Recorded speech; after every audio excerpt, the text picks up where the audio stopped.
The suspicious death of a 27-year-old Orlando woman. Sasha Samsudean's body was found Saturday night inside of her apartment at Uptown Place on North Orange Avenue. Right now, police are not releasing many details, but friends and neighbors say they were stunned to hear about it.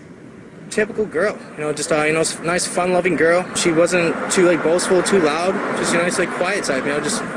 She seemed to get along with everybody. I guess kind of nervous because we don't really know how she was killed or if we should be concerned that there's someone dangerous living in our building.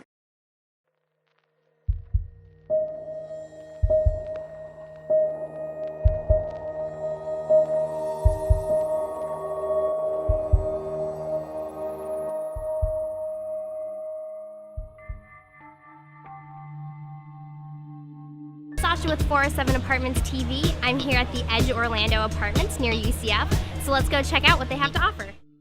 27-year-old Sasha Samsudean was the social media manager for an Orlando real estate agency. She was full of energy, fun, sociable and very smart. Her co-workers said that people often underestimated her and saw her as just a pretty face, but she was so much more than that. Information about the Edge Apartments in Orlando, check us out at 407apartments.com. People that worked with her said she was amazing at her job and adored being part of that environment. Friends said she worked hard and played hard, making the most of every day and every opportunity that came her way. She had recently moved into a beautiful new home at Uptown Place Apartments, 911 North Orange Avenue, and was excited to start a new phase in her life.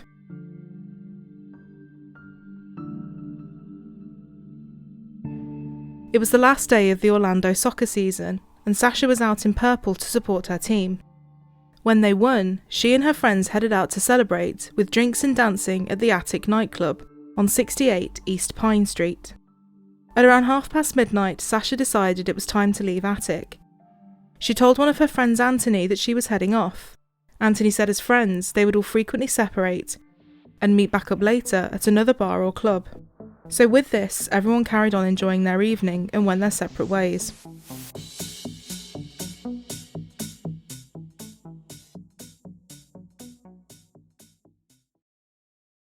She and Anthony had made plans to meet up for breakfast the next morning, but he ordered and ate alone. Sasha didn't show up and wasn't replying to Anthony's texts. He assumed that she was simply hungover and sleeping it off. But hours passed and with still nothing from Sasha, Anthony became concerned. Sasha was always active on her phone and social media, and something just wasn't sitting right with him. He reached out to two of the friends and they both agreed to go with him to Sasha's apartment. When they pulled into the parking lot, they spotted Sasha's car. In the back seat was a gift that she was supposed to be taking to a baby shower that day. They banged on apartment 345, but got no response. Anthony phoned 911. Hi, I need to fill out a missing persons report. We went to her apartment to go check. She's there, and she's on here. And what is her first name? Her first name is Sasha. Police and the building's security entered her third-floor apartment at 8 p.m. that night to do a welfare check. The apartment was still locked, and there were no signs of a forced entry. Everything was silent, and nothing in the kitchen or lounge area appeared to be disturbed. But in Sasha's bedroom, officers saw some hair coming out from under the duvet and a hand hanging off the edge of the bed. They had found Sasha Samsudean. She had been raped and strangled to death. She had strangle marks around her neck and she had been beaten too. She had defensive wounds to her arms and abrasions that were consistent with someone restraining her. Her necklace had been snatched off and it was caught in her hair. Her shirt and bra had been ripped open and her underwear had been forcibly removed, which had left abrasions on her body. Friends, family and co-workers had absolutely no idea who would have ever wanted to hurt Sasha, and no one could offer up any names of potential suspects to the police. Sasha's purse, phone and key fob to the building were all missing, and the bedroom smelled strongly of cleaning products. There were some discoloured patches on the bedsheets that looked as if they had been caused by bleach. The cupboard where Sasha kept all of her cleaning supplies had the doors wide open. Police noted that the toilet seat had been left up, something which didn't seem impossible, but definitely unusual, seeing as Sasha lived alone. After this, they found a condom wrapper near the bed and the imprint of a shoe. After swabbing the underneath of the toilet seat, they found 2 fingerprints. They also swabbed Sasha's body for any DNA. While performing the autopsy, the medical examiner said he had never seen an internal neck fracture as severe as Sasha's. She was a graduate of Seminole High School in Sanford. Police are asking anyone who was in the area of North Orange Avenue and Mark Street early Saturday morning to please call them. The last time friends saw Sasha was Friday night. She returned home here to her Uptown Place apartments just before 2 a.m. where she was in the hallway caught by a security camera. It's very sad, and our biggest thing is we really do want to solve this, and I hope that anyone that sees this picture and that can recognize her that night, just to please give us a call. As well as the 15 cameras from around the building, Uptown Place had on-site security. Stephen Duxbury had been a security guard there for about 5 months, and he had seen Sasha coming home that morning. He told police he didn't actually let her in, as she had no ID and no keys to the building. She got in through another resident that opened the door for her. Stephen then went looking for her in the building, and when he finally found her, she was trying and failing to input the code to get into her apartment. Sasha asked him if he could walk her to her car to see if her keys were in there, but as the pair got outside, she said she suddenly remembered the code and ran back in. We went out and we didn't even go to any car because maybe 5 steps out. She's like, wait, I think I remember the code now. I then bring her back to the thing. She starts trying to punch in codes again. It's still not working. At this point, I'm like, I gotta keep doing my job. So I'm gonna go do another sweep. And if I come back and you're still not in your apartment, we're gonna have to figure out how to deal with the situation. But when he returned a little while after, she was gone. But later on, Stephen said he saw Sasha in the building again. This time, she was with a man he hadn't seen around before. I think I saw her again at some point later on. It didn't really document it because I wasn't sure, and there was nothing suspicious about when she and the gentleman I saw her with were doing. They were just walking in the hallway. Police needed to find out who this mystery man was, and fast. Looking at Sasha's movements from that night, from the attic nightclub where she left her friends, it was around a half-an-hour walk away to get to her apartment building. Although it was a very busy night in town, police managed to spot her on several cameras. She was wearing white jeans and a purple top and stood out quite clearly.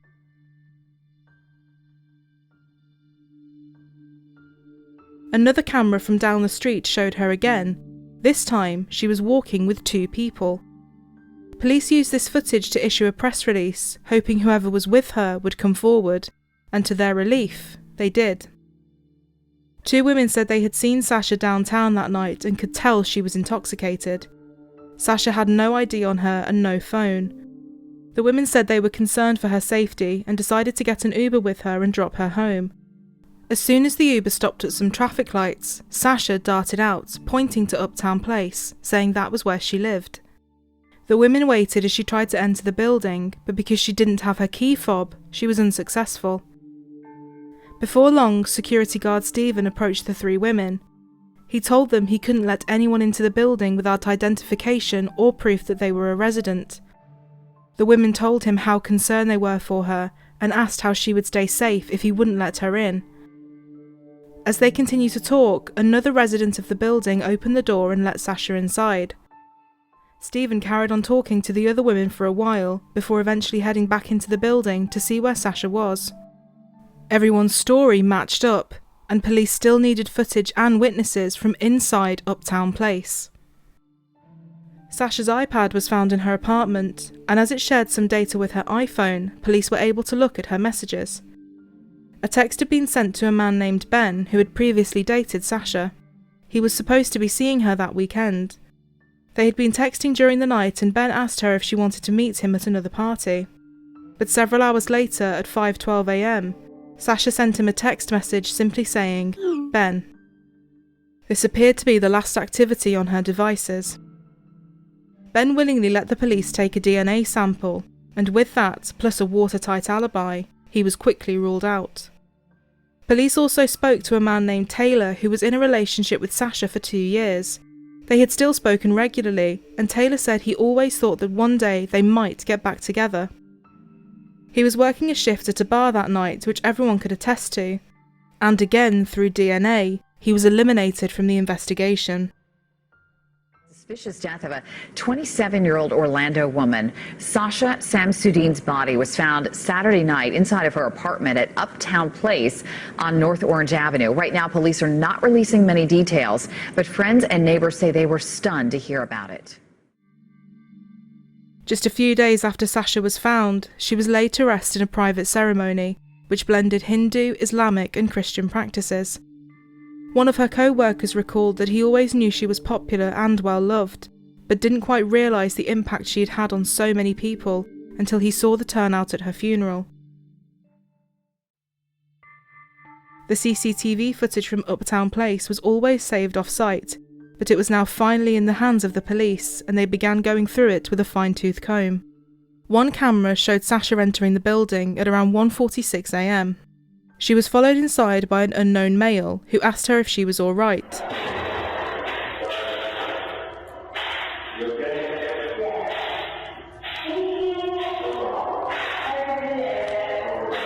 She then headed up the stairs and disappeared from view for around 20 minutes.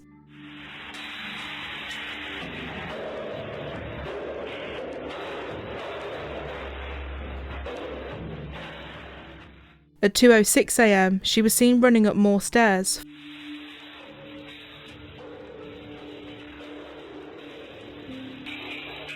followed by security guard Stephen.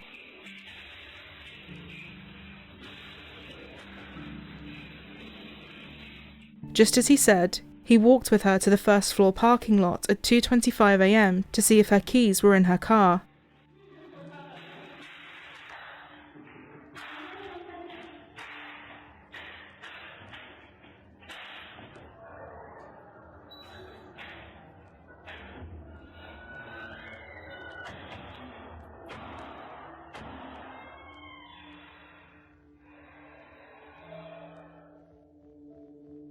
But as soon as Sasha said she remembered the code, the pair walked back inside.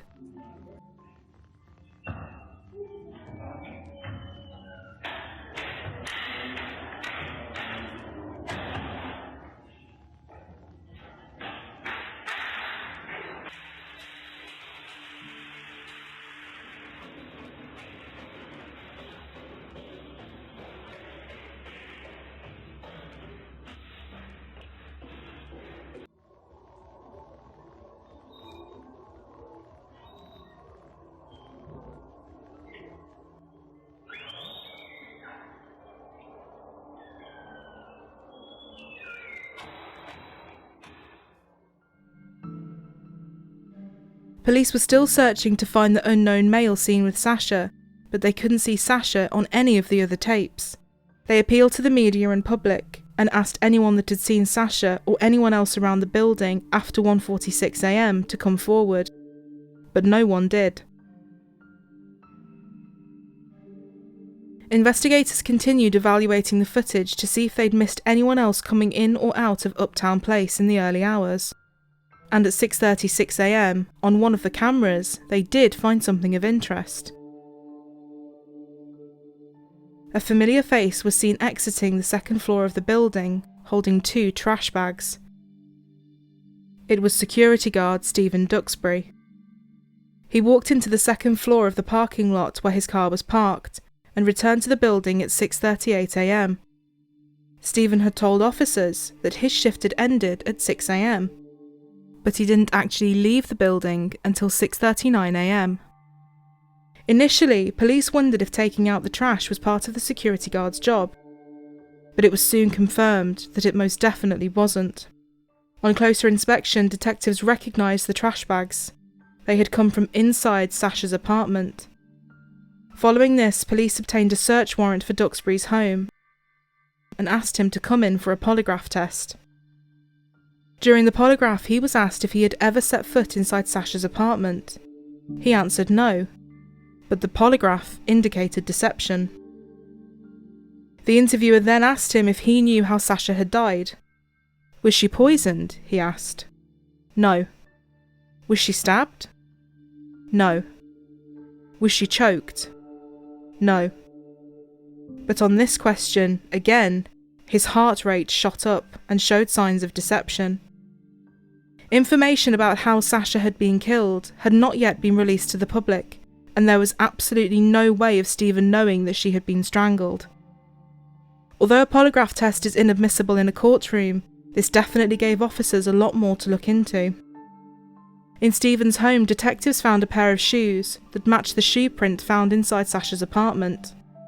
And 3 days later, police learned that the thumbprint under the toilet seat matched the right thumb of Stephen Duxbury. The DNA found on Sasha's chest also belonged to him. His phone record showed that a disturbing Google search had been made. He had looked up how to override a quick-set keypad lock, the same lock Sasha had on her apartment door.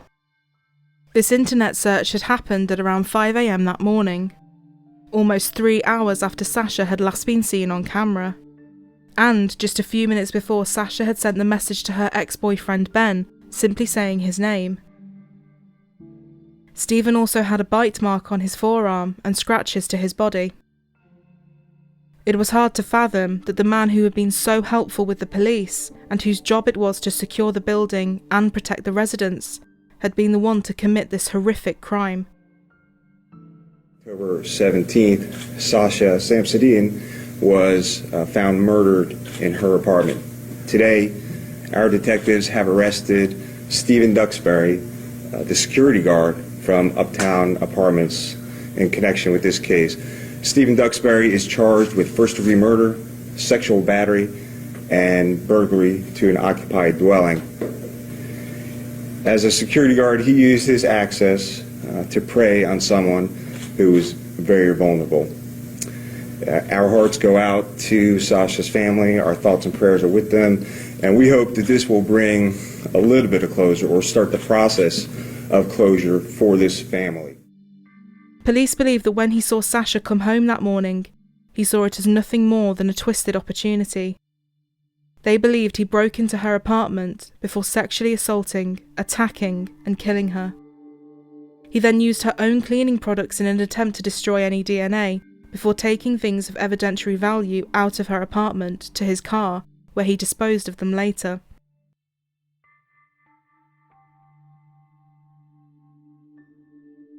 His trial began in November 2017, with Judge Lisa T. Munyon presiding.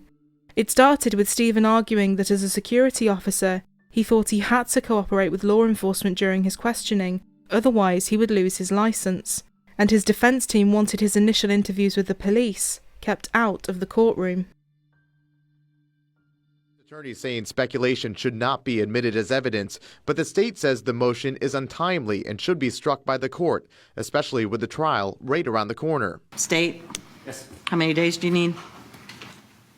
I would estimate about 5. Duxbury's attorneys also hinting additional motions could be filed, to which the judge said time is running out. All right, we'll get them filed because you need to have them heard in front of me before Monday. So I would suggest you get them filed, which means you have them tomorrow. Away from the start of a murder trial for a former security guard accused of killing a young woman. Jury selection starts tomorrow in Stephen Duxbury's trial. Channel 9's Sierra Pubman is live outside the courthouse. And Sierra, the defense was given a blow when a judge said key pieces of evidence would not be thrown out.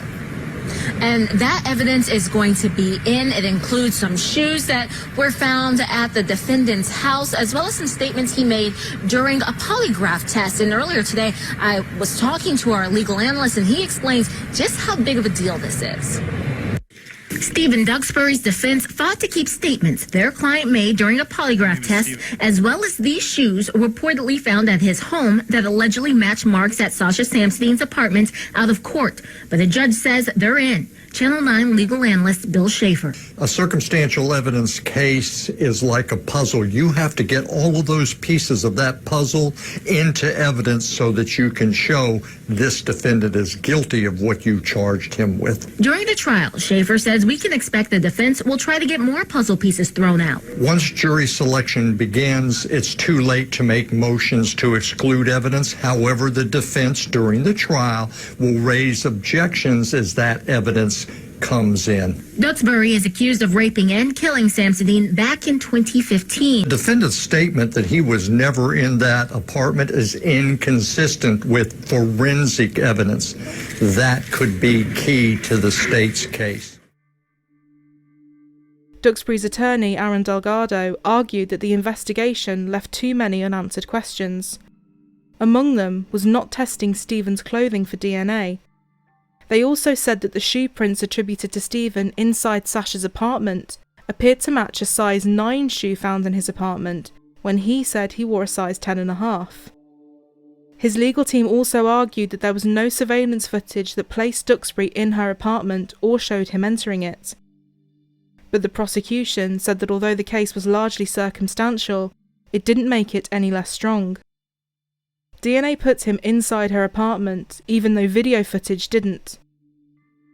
This, alongside the Google searches and the removing of the trash bags, was again enough to show they didn't need CCTV to prove Duxbury was in that apartment. When asked about the abrasions to her inner thigh area and lower body, the medical examiner said that it was definitely a possibility that the marks could have been made by a utility or security belt during intercourse. The defence even made the suggestion that another person could have broken in and committed the murder after Sasha and Stephen had consensual sex. But prosecutor William J. simply said, "Her body doesn't tell lies. The scene doesn't tell lies." Following a 7-day trial and just 4 hours of deliberations, Stephen Duxbury was handed a life sentence without the possibility of parole for the murder of Sasha Samsudean. He was sentenced to a further 15 years for attempted sexual battery with a deadly weapon or force, and burglary with assault or battery. Circuit Judge Lisa T. Munyon ordered the sentences should run consecutively. Stephen declined to speak when the judge gave him the opportunity after the verdict. Sasha Samsudean's parents both expressed their sympathy for Duxbury's mother, who sat through the trial in the back row of the courtroom. They acknowledged that his parents had now lost their child too. Sasha's mother Tara also expressed her anger at how the defence team had tried to represent her daughter's character in the courtroom. Tara said, "I won't have birthdays. Her father will never get to walk her down the aisle. I've attended a lot of weddings since then, and every wedding I attend, I know we will never have that for my daughter." Sasha Samsudean's family has a pending lawsuit against the apartment complex that employed Stephen Duxbury and the security company Spectrum Brands, which manufactured the lock on Sasha's door. The 102-page lawsuit alleges that the apartment complex and Vital Security, which employed Duxbury, ignored other residents' complaints that they felt harassed by Stephen. The Samsudean's attorney is also trying to convince a judge that the lock on Sasha's downtown Orlando apartment was defective, and that's possibly how Stephen got inside.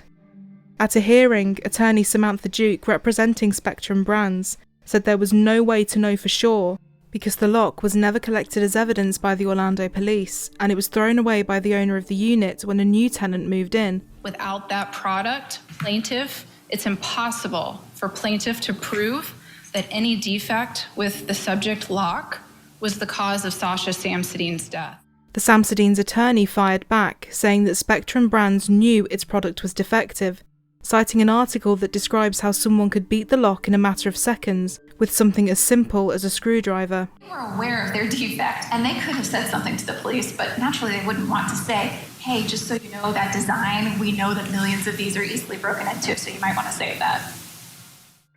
In February 2019, Stephen filed an appeal, claiming that the court had made a mistake in denying his motion to suppress his post-Miranda statements and in denying his motion for acquittal on the attempted sexual battery charge. This appeal was denied. Ken and Tara Samsudean worked to honour their daughter's legacy by working with the Orange County Sheriff's Office to help other families deal with the grief that comes with being a victim. It hurts. It hurts a whole lot. More than 2 years after their daughter was killed, Tara and Ken Samsudean still deal with the grief. Sometimes you don't know what you don't know. Now the couple is honoring their daughter's legacy by working alongside the Orange County Sheriff's Office. Someone to hold your hands someone to guide you through the system. For Tara Samsudean, she struggled to work as a trauma nurse after the death of her daughter. Instead, she's helping people like those at this annual Victims' Rights Breakfast. We help ourselves by telling our stories, but we also help them by listening to their stories. Sasha Samsudean was a vivacious, spirited and gregarious young woman, someone who undoubtedly had so much more to achieve in her life. One of her friends and co-workers said, "Sasha was such a beautiful soul who cared about so many people. She made such an impact." Her loved ones continue to celebrate her life, her amazing qualities, and strive to keep her vibrant energy alive.